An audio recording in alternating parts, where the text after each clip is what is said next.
السلام علیکم ورحمۃ اللہ وبرکاتہ۔ ناظرین، آپ دیکھ رہے ہیں رحمت آباد ٹی وی چینل میں ہم آپ کے سامنے نوری بھائی خلیفہ سجدہ نشین بارگاہ نائب رسول رحمت آباد شریف۔ آئیے آج 9 اگست 2022 کے خبر نامے میں آپ کا خیر مقدم ہے۔ السلام علیکم ورحمۃ اللہ وبرکاتہ۔ ناظرین، آپ دیکھ رہے ہیں رحمت آباد ٹی وی چینل۔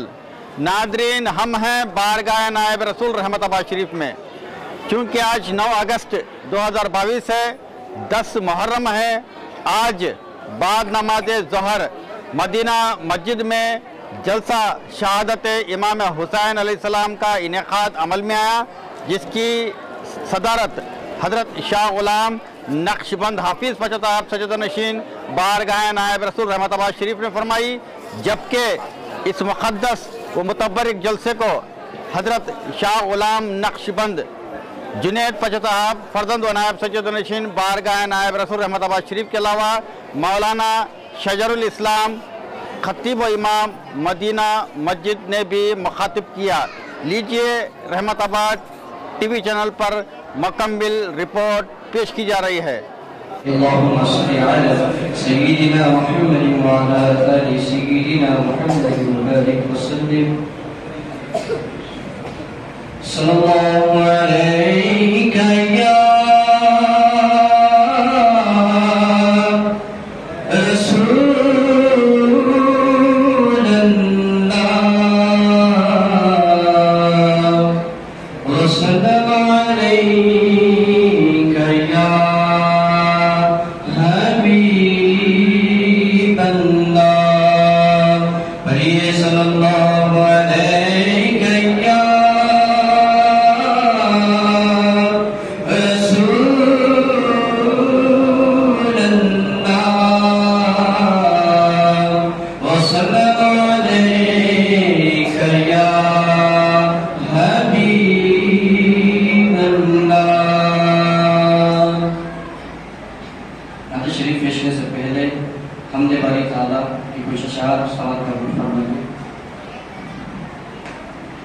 اپنے مالک کا میں نام لے کر،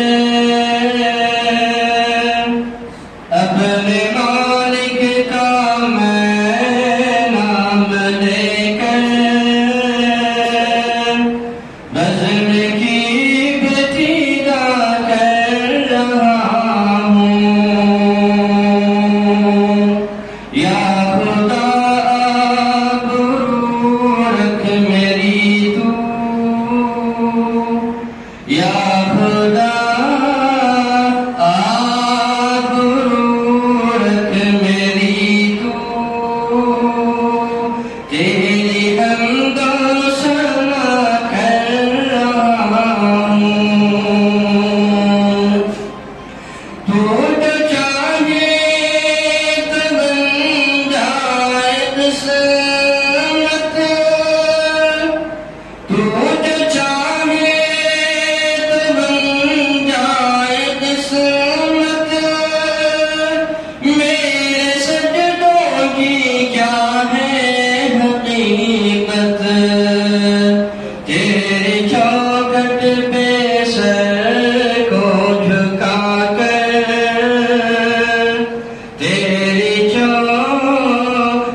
سلام فرمائیں. اور کل اس کا نانا جان سے وہ بخشوائیں گے. کل اس کو نانا جان سے وہ بخشوائیں گے. کل اس کو نانا جان سے وہ بخشوائیں گے. بہت سماعت فرمائیں کہ کل اس کو نانا جان سے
وعلى آله وأصحابه أجمعين.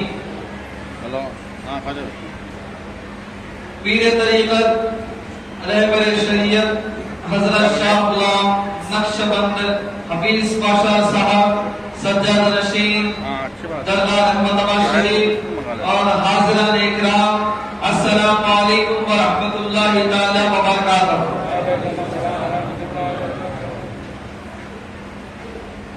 آئیے کچھ سننے اور سنانے سے پہلے ہم سب مل کر گنبد خضراء میں آرام فرمانے والے ہمارے آقا و مولا، غریبوں کے سہارا، غریبوں کے ہم بے بسوں کے بس، ہم بے کسوں کے کس، سردار انبیاء مدینے کے چاند احمد مجتبی حضرت محمد مصطفیٰ صلی اللہ علیہ وسلم کی بارگاہ میں جھوم جھوم کر درود شریف کا نذرانہ نچھاور پڑھیے بآواز سے بلند اللہم صلی علی سیدنا شفیعنا حبیبنا نبینا محمد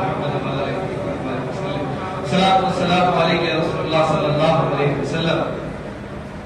تمام تعریفیں اللہ تبارک و تعالیٰ کے لیے ہے جو سارے جہانوں کا رب ہے. تمام تعریفیں اللہ تبارک و تعالیٰ کے لیے ہے جو سارے جہانوں کا رب ہے، اور اس پروردگار عالم کا لاکھ لاکھ احسان عظیم ہے تاکہ پروردگار عالم نے ہمیں آمینہ کے لال مدینے کے چاند حضرت محمد مصطفیٰ صلی اللہ علیہ وسلم کی امت میں پیدا فرمایا ہے. آج کی یہ محفل، آج کا اجلاس ان مبارک ہستیوں کے نام سے منعقد کیا گیا ہے جن کا ذکر اللہ تبارک و تعالیٰ قرآن شریف میں ارشاد فرمایا ہے، جن کا ذکر ہمارے آقا و مولا ارشاد فرماتے تھے، جن کا ذکر جن کے گھر پر جبرائیل امین تشریف لاتے تھے. ان کے نام مبارک سے اس محفل کا انعقاد کیا گیا ہے.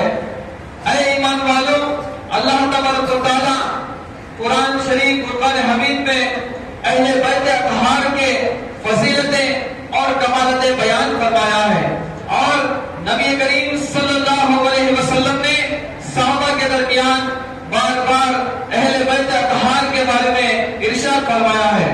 اللہ تبارک و تعالیٰ قرآن شریف میں ارشاد فرمایا ہے کہ انما یرید اللہ یذھبکم علیکم رجس اہل البیت ویطہرکم تطہیرا. اللہ یہی چاہتا ہے، اللہ کا یہی ارادہ ہے کہ نبی کے گھر والوں تم سے ہر ناپاکی کو دور کر کے تمہیں صاف و ستھرا کر دے.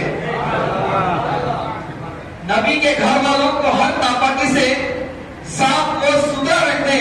تو آئیے اس آیت مبارکہ کی مفسرین اکرام 3 روایتوں میں اس کو تحریر فرمائے ہیں، اور اس میں اس آیت مبارکہ میں 2 باتیں قابل غور ہے، یعنی غور کرنے کی بات ہے. تو اس میں سب سے پہلی بات یہ ہے کہ نبی کے گھر والے کون ہیں.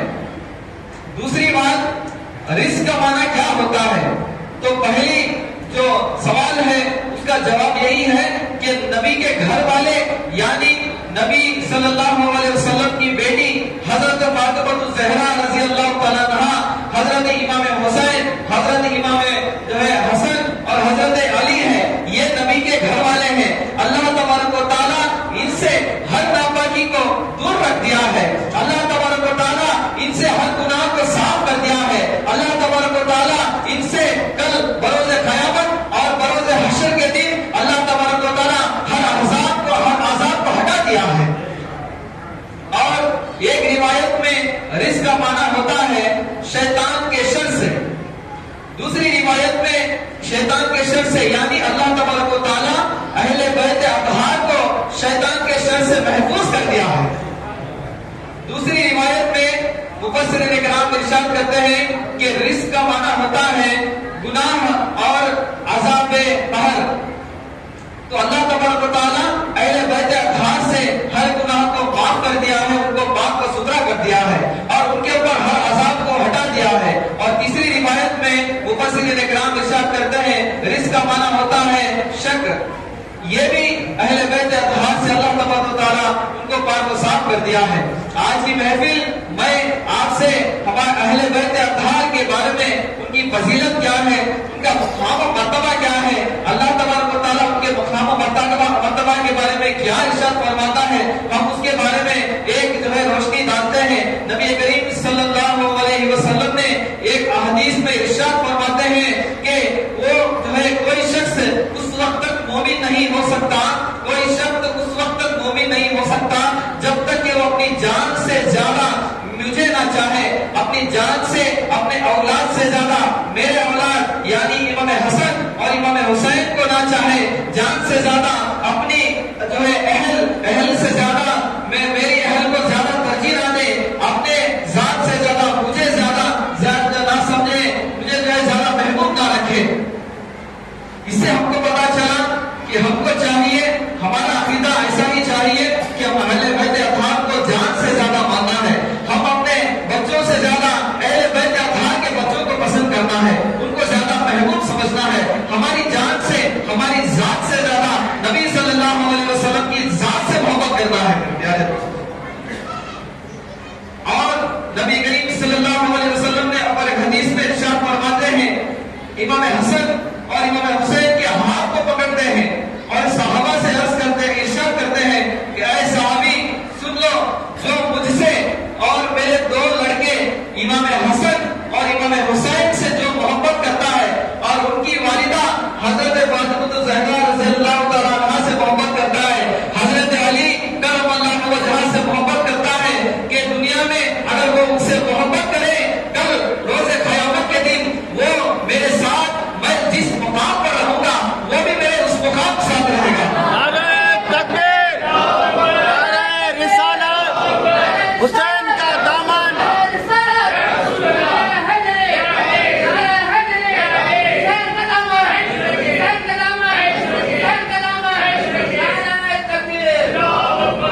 یعنی اس حدیث سے ہم کو یہ پتا چلا، ہم کو یہ معلوم ہوا کہ ہم جو ہے اہل بیت اطہار کو جب دنیا میں محبت کرتے ہیں، ان کے لیے ثواب کے لیے سے ان سے محبت کرتے ہیں، ان کی محبت کو ہمارے دلوں میں بسا لیتے ہیں، تو اللہ تبارک و تعالیٰ ہم کو جنت عطا تو فرمائے گا، ہم کو جنت بھی دے گا، لیکن اللہ تبارک و تعالیٰ نبی کریم صلی اللہ علیہ وسلم کے لیے خاص جو جنت تیار رکھی ہے، جس کو ہم جنت الفردوس کہتے ہیں، اللہ تبارک و تعالیٰ ان سے جو محبت کرتا ہے ان کو بھی ایک مقام و مرتبہ عطا فرماتا ہے۔ میرے پیارے بھائیوں، بزرگوں، دوستوں، اہل بیت اطہار سے محبت کرنا ہم سب کے اوپر فرض ہے۔ جیسے ہم اسلام کو سمجھتے ہیں، اسلام کی سب سے بڑی خصلت یہی ہے عقیدہ۔ عقیدہ کو ہم مضبوط کرنا ہے۔ ہمارا عقیدہ کیا ہونا چاہیے؟ ہمارا عقیدہ اللہ کی عبادت کرنا ہے، نبی کریم صلی اللہ علیہ وسلم کی سنت پر عمل کرنا ہے، نبی کریم صلی اللہ علیہ وسلم کی حدیث پر عمل کرنا ہے، نبی کے اہل بیت اطہار، نبی کے گھر والوں کی تعظیم کرنا ہے، نبی کے گھر والوں کی محبت کو ہمارے دل میں رکھنا ہے۔ جب ہم ان سے جو ہے محبت کریں گے، اللہ تبارک و تعالیٰ اس کا اجر ضرور ہمیں عطا فرمائے گا۔ میرے پیارے بزرگوں اور دوستوں، اور ایک حدیث اور ایک جو ہے واقعات سے ہم اہل بیت اطہار کی شان کو ہم سنیں گے اور ان کی فضیلت کیا ہے ہم اس کو معلوم کریں گے۔ ایک مرتبہ حضرت جو ہے عبداللہ ابن عباس رضی اللہ تعالیٰ عنہ کی ایک جو ہے حدیث ہے، وہ فرماتے ہیں کہ ایک مرتبہ نجران سے کچھ نصارہ لوگ مدینہ المنورہ تشریف لائے۔ مدینہ المنورہ آنے کے بعد حضور صلی اللہ علیہ وسلم سے مناظرہ کرنے کی خواہش کی۔ حضور صلی اللہ علیہ وسلم سے وہ لوگ عرض کیا کہ اے محمد صلی اللہ علیہ وسلم، آپ عیسیٰ علیہ السلام کے بارے میں کیا جانتے ہیں؟ آپ عیسیٰ علیہ السلام کے بارے میں کیا علم رکھتے ہیں؟ تو میرے آقا و مولا محمد مصطفیٰ صلی اللہ علیہ وسلم نے ارشاد فرمایا کہ عیسیٰ علیہ السلام اللہ کے بندے اور اس کے رسول ہے، اور وہ جو ہے کنواری مریم کے ذریعے سے اس دنیا میں تشریف لائے۔ جب یہ بات وہ نصرانی لوگ سنے تو غصے میں آ گئے اور کہنے لگے کہ اے محمد صلی اللہ علیہ وسلم، کیا آپ کبھی ایک بچے کو بنا باپ کے پیدا ہوئے دیکھے ہیں؟ تو ان کا کہنے کا مطلب یہ تھا کہ عیسیٰ علیہ السلام اللہ کے بیٹے ہیں۔ تو میرے آقا و مولا نبی کریم صلی اللہ علیہ وسلم نے ارشاد فرمایا، کیا ہاں ٹھیک ہے، کیا تم نے کبھی یہ سنا ہے کہ آدم علیہ السلام کو تو اللہ تبارک و تعالیٰ نے نہ تو باپ سے پیدا کیا،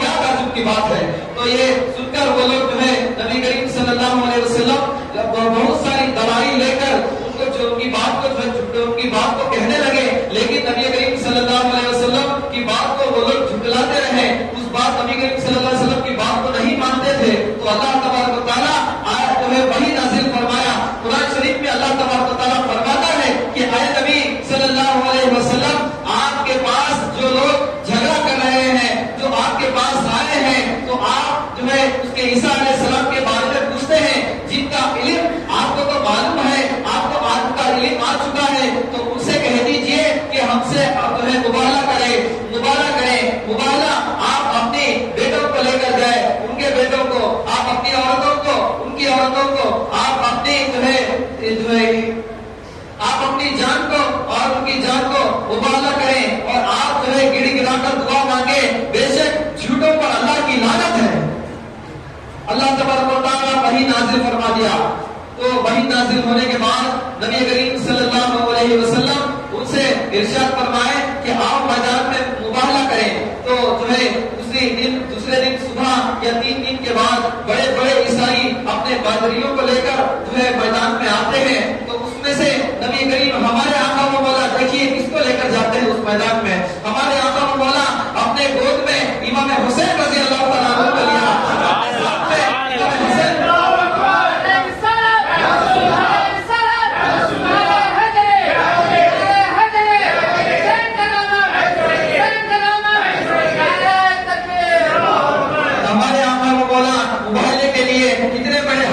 لے کر گئے ہیں، امام حسین کو اپنی گود میں لیا ہے، اور ایک انگلی میں امام حسن رضی اللہ تعالیٰ عنہ موجود تھے، اور ہمارے آقا و مولا کے پیچھے حضرت فاطمہ الزہرا، حضرت مولا علی کرم اللہ موجود تھے، تو آپ چل رہے تھے، تو نبی کریم صلی اللہ علیہ وسلم نے ان سبھی حضرات سے جو ہے فرمایا کہ میں جب اللہ کی بارگاہ میں دعا کروں گا آپ سبھی حضرات آمین کہنا، تو اس کے بعد نبی کریم صلی اللہ علیہ وسلم آگے بڑھے، تو اس پادریوں میں سے ایک بڑا پادری جس کا نام عبد المسیح تھا، وہ جو ہے نصرانی لوگوں سے کہنے لگا کہ اے جماعت نصران، جب تم لوگ ان سے مباہلہ کرو گے، میں ایسے نورانی چہرے دیکھ رہا ہوں، اگر یہ لوگ اللہ کی بارگاہ میں ایک پہاڑ کو ہٹانے کے لیے دعا کرتے تو اللہ تبارک و تعالیٰ اس پہاڑ کو ہٹا دے گا،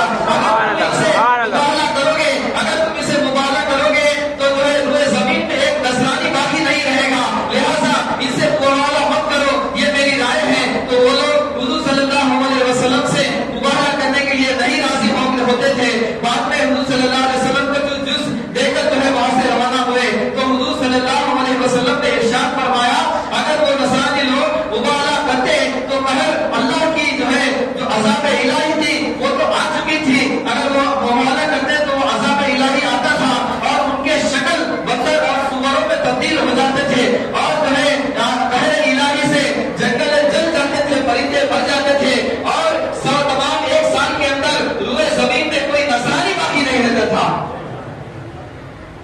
تو اسی حدیث سے ہم کو معلوم ہوا کہ نبی کے گھر والے کون ہیں۔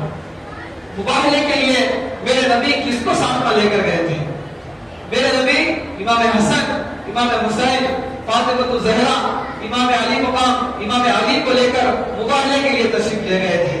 تو اس حدیث سے ہم کو یہ معلوم ہوا کہ اہل بیت کے اطہار کی فضیلت کیا ہے، ان کا مقام و مرتبہ کیا ہے۔ میرے نبی ان کو مباہلے کے لیے لے کر گئے تو سمجھو کہ ان کی عقیدت اور ان کی محبت کیا ہے، ان سے محبت کرنے سے ہم کو کیا سبق ملتا ہے۔ تو میرے آقا و مولا اور ایک حدیث میں آپ کو یہ جو ہے اور ایک حدیث سناتا ہوں، جو دل میں بغض سے اہل بیت رکھتا ہے اس کا جو ہے سزا کیا ہے، اس کا جو ہے حشر کیا ہوگا۔ تو میرے آقا و مولا کی ایک حدیث ہے، تو جو ہے میرے آقا و مولا ارشاد فرماتے ہیں کہ کوئی شخص جو ہے کعبے کے احاطے میں چلے جائے، مقام ابراہیم کے پاس جا کر نماز پڑھے، روزہ رکھے، پھر اگر وہ مر جائے تو اس کے دل میں اگر ذرا برابر بھی بغض سے اہل بیت ہے تو وہ جنت میں نہیں بلکہ دوزخ میں جائے گا،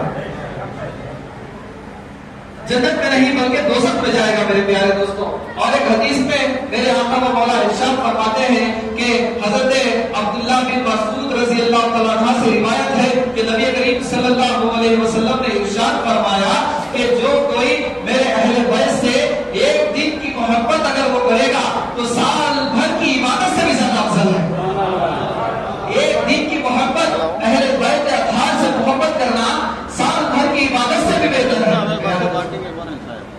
تو ہم کو جو ہے معلوم ہوا، جو میں حدیث آپ کو سنایا، جو کعبے کے صحت میں اگر مر جائے تو پھر بھی وہ جہنم ہے۔ تو آپ ایک مرتبہ کعبے کی فضیلت بھی جو ہے آپ سنیے کہ کعبے میں ایک نماز پڑھنا 1 لاکھ نماز سے بھی افضل ہے۔ کعبۃ اللہ تو اللہ کا گھر ہے، وہاں پر حجاج کرام آ کر حج کرتے ہیں، لوگ عمرہ کرتے ہیں، طواف کرتے ہیں۔ ایسی مقدس جگہ پر اگر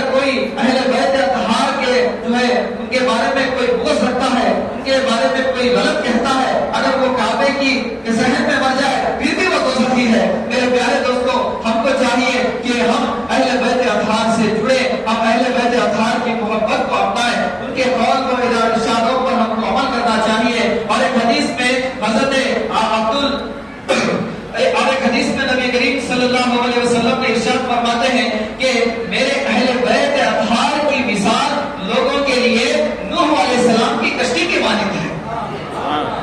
میرے اہل بیت کے اطہار کی مثال لوگوں کے لیے نوح کی کشتی کے مانند ہے. تو آپ کو پتا ہے نوح علیہ السلام کے زمانے میں کیا ہوا تھا, لوگ کہاں پر گئے تھے, کیوں سا جو ہے عذاب داخل ہوا تھا, اللہ کا عذاب نازل ہوا تھا, کیا ہوا تھا. تو جب اس وقت میں جو نوح علیہ السلام کے زمانے میں کوئی جو ہے اللہ کی عبادت نہیں کرتا تھا, نوح علیہ السلام اللہ کا کلام لے کر لوگوں کے پاس جاتے تھے تو سب جھٹلاتے تھے, کہتے تھے کہ نہیں ہم ہمارے باپ و اجداد کے دین پر رہیں گے, ہم آپ کا دین جو ہے قبول نہیں کریں گے. لیکن حضرت بار بار نوح علیہ السلام ان کو سمجھاتے رہے, دین تبلیغ کی دعوت کرتے رہے, لیکن وہ لوگ نہیں سمجھتے تھے. تو پھر اللہ تبارک و تعالیٰ نوح علیہ السلام کو کشتی تیار کرنے کا حکم فرما رہا ہے. کشتی بننے کے بعد اس کشتی میں نوح علیہ السلام ہر مخلوقات کو اس کشتی میں سوار ہو کر کشتی کو نکل گئے. تو کشتی روانہ ہونے کے بعد عذاب الہی جو ہے نازل ہوا. جتنے بھی لوگ اس کشتی میں تھے وہ سب کے سب محفوظ ہو گئے. جو کشتی میں سوار نہیں ہوا وہ ہلاک و برباد ہو گیا. تو اسی کے ضمن میں میرے آقا کہتے ہیں کہ میری اہل بیت کی مثال نوح علیہ السلام کی کشتی کے مانند ہے. جو اس میں سوار ہوا وہ جو ہے نجات پایا, جو اس میں سوار نہیں ہوا ہاں وہ ہلاک و برباد ہو گیا. میرے پیارے دوستو, ہم جو ہے غوث و خواجہ کے ماننے والے ہیں, ہم خواجہ رحمت اللہ نائب رسول اما جان کے ماننے والے ہیں, ہم صحابہ کرام کی تعظیم کرنے والے ہیں, ان کے قول و فعل کو ہم ماننے والے ہیں. ہم جو ہے صحیح راست پہ ہے. جب اس زمانے میں جو ہے طوفان نوح آیا تھا, لیکن اب جو ہے طوفان قیامت آنے والا ہے. قیامت کا منظر آپ سبھی کو پتا ہے کہ نفسا نفسی کا عالم ہوتا ہے. لوگ جو ہے ایک ایک نیکی کے لیے ترسیں گے. جو ہے اس وقت میں سورج نیچے آ جائے گا, لوگ جو ہے اپنا اپنا عمل پیش کیا جائے گا, اللہ کی بارگاہ میں ہمارا ہر ایک کا عمل پیش کیا جائے گا. تو اس وقت میں اگر ہم کو نبی کریم صلی اللہ علیہ وسلم کی شفاعت ہونا ہے تو ہم کو اہل بیت اطہار کے جو ہے ان کی محبت ہم پر لازم ہے. اگر ہم ان سے محبت کریں گے تو نبی صلی اللہ علیہ وسلم ہم سے راضی ہو جائیں گے.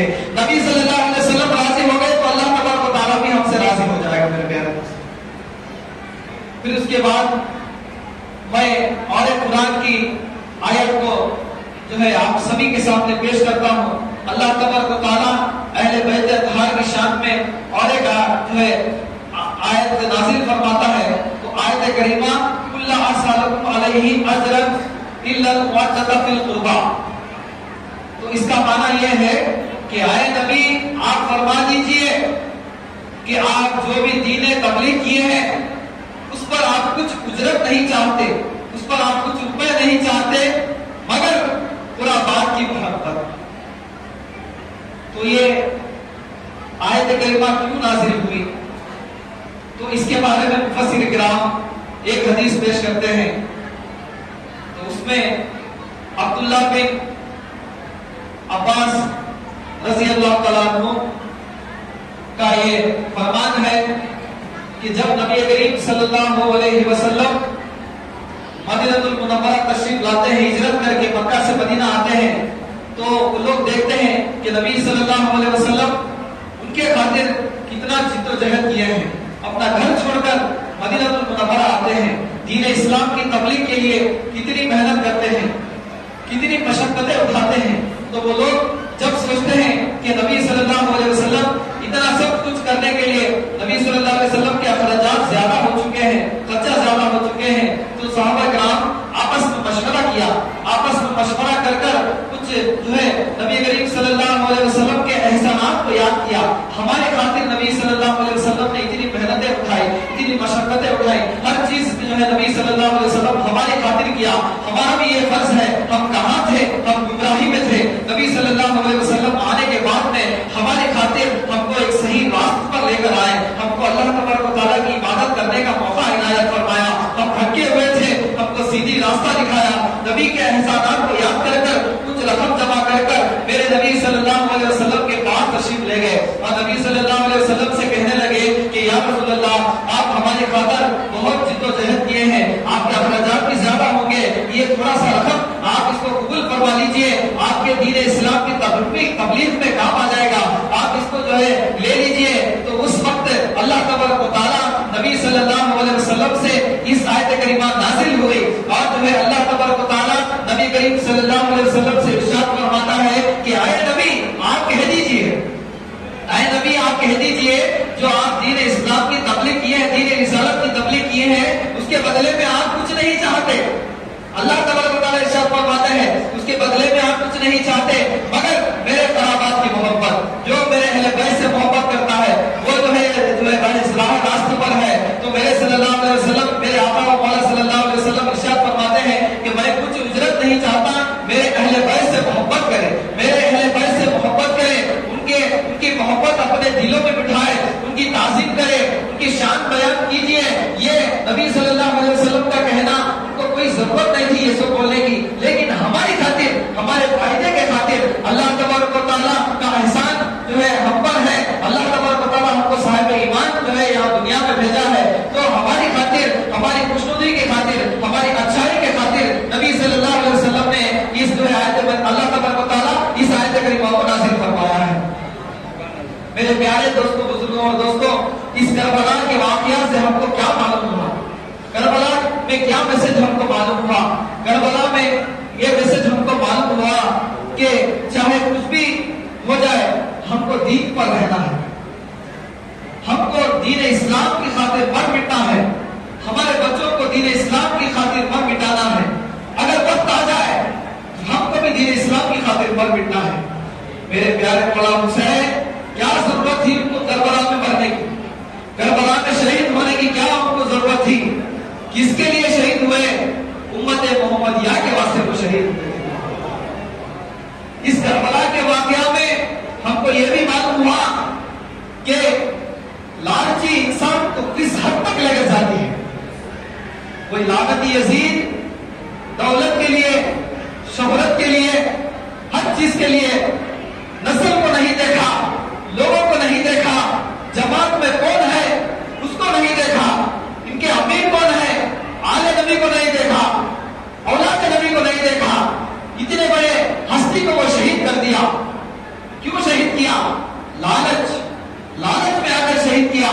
ہم کو اس میں یہ سبق معلوم ہوا، ہم کو اس میں یہ بات معلوم ہوا کہ انسان کو لالچ بابا کو برباد کر دیتا ہے۔ چاہے کچھ بھی ہو، ہم کو اہل بیت اطہار کی تعظیم کرنا ہے، ان کے قول و قول کو ہم کو ماننا ہے۔ ہمراس کر رہا ہوں میں، خیرت کو مائلے پرواز کر رہا ہوں میں، جنون عشق کو ہمراس کر رہا ہوں میں، الہی میری عقیدت کی آبرو رکھ لینا، تیرے ہی نام سے آغاز کر رہا ہوں میں۔ الحمدللہ رب العالمین، والعاقبۃ للمتقین، والصلاۃ والسلام علی رسولہ الکریم، اما بعد، اعوذ باللہ من الشیطان الرجیم، بسم اللہ الرحمن الرحیم، ولا تقولوا لمن يقتل في سبيل الله اموات بل احياء ولكن لا تشعرون۔ صدق اللہ مولانا العظیم وصدق رسوله النبی المحیط المبین المبین الکریم، ونحن على ذلك لمن الشاہدین والشاکرین، والحمد للہ رب العالمین۔ حضرات محترم، کچھ بیان کرنے سے پہلے آپ کو بتاؤں میرے سرکار محترم، اب نماز رسول کے مجلس میں بیٹھے ہیں، لیکن اگر حسین نوازے ہیں نبی کے تو لیکن آپ کو یہ بھی سمجھ لینا چاہیے کہ آپ کس کی نگری میں بیٹھے ہیں۔ تو میرے خواجہ رحمت اللہ علیہ رسول سرکار اما جان بھی نوازے اور نوازی ہے امام حسین کے، وہ بھی نوازے اور نوازی ہے امام حسین کے۔ تو شاعر شعر لکھتے ہیں، قتل حسین اصل میں مرگ یزید ہے، قتل حسین اصل میں مرگ یزید ہے، اسلام زندہ ہوتا ہے ہر کربلا کے بعد۔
اللہ قبول فرما لے گا، قبول فرما لے گا۔ میرے دوستو، میں نے قرآن مقدسہ کی ایک آیت کی تلاوت کی ہے۔ اللہ رب العزت قرآن مجید فرقان حمید میں ارشاد فرماتا ہے وَلَا تَقُولُوا لِمَن يُقْتَلُ فِي سَبِيلِ اللَّهِ أَمْوَاتٌ بَلْ أَحْيَاءٌ وَلَٰكِن لَّا تَشْعُرُونَ۔ اب اس کا معنی سنیے میرے دوستو، اللہ تبارک تعالیٰ فرماتا ہے اے لوگوں جو اللہ کے راستے میں مارے جائے انہیں مردہ مت کہو،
وہ شہید اسی زخم کے ساتھ اٹھایا جائے گا اور اس کا خون خوشبو سے زیادہ معطر ہوگی اور اس کا رنگ خون کا ہوگا، اس کا رنگ خون کا ہوگا۔ دوسری حدیث وہ بھی بخاری کی، حضرت ابو ہریرہ فرماتے ہیں میرے آقا ارشاد فرماتے ہیں جب کسی شہید کو قتل کیا جاتا ہے تو اسے تکلیف نہیں ہوتی بلکہ ایسی ہی تکلیف ہوتی ہے جیسے کہ عام انسان کو کوئی خراش لگ جائے۔ اس کے بعد تیسری حدیث حضرت ابو ہریرہ ہی فرماتے ہیں میرے آقا فرماتے ہیں کہ جب میرے آقا ارشاد فرماتے ہیں اللہ کی قسم جس کے قبضے قدرت میں میری جان ہے، میری تمنا یہ ہے کہ میں اللہ کے راستے میں جہاد کروں، پھر شہید کیا جاؤں، پھر جہاد کروں، پھر شہید کیا جاؤں، پھر جہاد کروں، پھر شہید کیا جاؤں۔ اب آئیے درست چوتھی حدیث میرے دوستو، حضرت اسلم فرماتے ہیں حضرت عمر فاروق رضی اللہ تعالیٰ اب کی بارگاہ میں ہاتھ کو اٹھاتے ہیں، اٹھانے کے بعد یہ دعا کرتے ہیں اللہم ارزقنی شہادۃ فی سبیلک واجعل موتی فی بلد رسولک۔ سمجھ میں آ میرے دوستو میرے فاروق کیا دعا مانگ رہے ہیں؟ اللہم ارزقنی شہادۃ فی سبیلک واجعل موتی فی بلد رسولک۔ دعا مانگ رہے ہیں میرے فاروق، بتا رہے ہیں، کہہ رہے ہیں اے میرے پروردگار، اے میرے پالنہار، اے میرے رب العالمین، اگر مجھے تو موت دے تو تیرے راستے میں مجھے موت دے، اگر میری موت دے تو تیرے رسول کے شہر میں مجھے موت دے، تیرے رسول کے شہر میں مجھے موت دے۔ اب آئیے اور ایک حدیث موطا امام میں امام مالک رضی اللہ تعالیٰ اپنی کتاب موطا امام میں لکھتے ہیں کہ اللہ کے نبی صلی اللہ علیہ وسلم ارشاد فرماتے ہیں کہ شہید کی روحیں طوطوں اور نیل ٹن کے طرح پرندوں کے شکم میں رکھ دیا جاتا ہے اور ان پرندوں کو حکم دیا جاتا ہے ایک پرندوں جنت کے پھلوں میں سے جو پھل چاہو وہ پھل کھاؤ، جس درخت میں جانا چاہو اس درخت میں چلے جاؤ، جنت کے نہروں میں سے جس نہر سے پانی پینا چاہتے ہو وہ پانی پیو، جو دودھ پینا چاہتے ہو وہ پیو، جو شہد پینا چاہتے ہو وہ پیو۔ شہید کی روحیں آسمان میں قندیلیں بن کر معلق رہتی ہیں اور وہیں پر شہید آرام کرتے ہیں، وہیں پر شہید آرام کرتے ہیں۔ آپ کو شہید کا مرتبہ بتانا مقصد ہے میرے دوستو۔ اب اور بھی آگے 4 حدیث 5 حدیث آپ نے سن لی، اب آئیے آخری حدیث بتاتا ہوں، آپ کا ایمان تازہ ہو جائے گا۔ اب جب شہید جنت میں جائے گا پروردگار کی بارگاہ میں عرض کرے گا اے میرے پروردگار میں نے تیری جنت دیکھ لی، اے میرے رب العالمین تیرے جنت کے میوے کھا لیے، تیری جنت سے آرام کر لیے، تیری جنت کے نہر سے دودھ پی لیے، شہد پی لیے، اے میرے پروردگار ہم نے تیری جنت کے سارے عیش و آرام کو دیکھ لیے میرے پروردگار، لیکن تیری جنت میں ہمیں مزہ نہیں آتا۔ پھر کہیں گے شہید کہیں گے اے میرے رب العالمین جنت کی ساری بہاروں کو دیکھ لیا، ساری چیزوں کو دیکھ لیا، اے میرے پروردگار لیکن تیری جنت میں ہمیں مزہ نہیں آ رہا۔ رب تبارک تعالیٰ شہید سے کہے گا اے شہید آخر کیا بات کر رہا ہے، میری جنت میں کس چیز کی کمی ہے؟ جو چیز چاہو گے وہ تجھے میں عطا کروں گا، جو دل منظور کرو گے وہ چیز تجھے دے دوں گا۔ اے شہید آخر تجھے میرے جنت میں مزہ کیوں نہیں آتی؟ تو اس وقت شہید رب کی بارگاہ میں فریاد کرے گا، کہے گا اے میرے پروردگار، اے میرے پالنہار تیری جنت میں ہمیں اس لیے مزہ نہیں آتا کیونکہ ہم تو یہی تمنا کرتے ہیں، یہی آرزو کرتے ہیں کہ میرے مولا ہمیں دنیا میں پھر واپس بھیج دیا جائے اور دشمنوں کی سواری ہو، ہماری پیٹھ ہو، دشمنوں کے تلوار ہو، ہماری گردن ہو۔ اے میرے مولا، اے میرے پروردگار تیرے راستے پر ہم مرے اور مرے، شہید کیے جائے پھر زندہ کیے جائے، پھر شہید کیا جائے پھر زندہ کیا جائے۔ تو پتا چلا، معلوم ہوا میرے دوستو شہید کا مرتبہ کس طریقے سے ہے۔ اب شہید کے بارے میں آپ نے سن لیا میرے دوستو کہ شہید کس طریقے سے ہوتے ہیں، یہ ذہن میں رکھیے، آگے چل کر آپ کو کام میں آئے گا میرے دوستو۔ اب آئیے دوستو اس مجلس میں بیٹھے ہیں، امام حسین کی یاد میں بیٹھے ہیں میرے دوستو، اور حضرات محترم سجادہ نشین بھی سربرست میں بیٹھے ہیں۔ بڑی خوش نصیبی کی بات ہے میرے دوستو، آپ کو بتاؤ میرے دوستو حدیث مبارکہ میں ہے جب کوئی شخص میرے دوستو حسین کو یاد کرتا ہے، حسین کو یاد کرتا ہے، حسین سے محبت کرتا ہے، حسین کی جشن مناتا ہے میرے دوستو، حسین کے لیے تڑپتا ہے میرے دوستو۔ اب بتاتا ہوں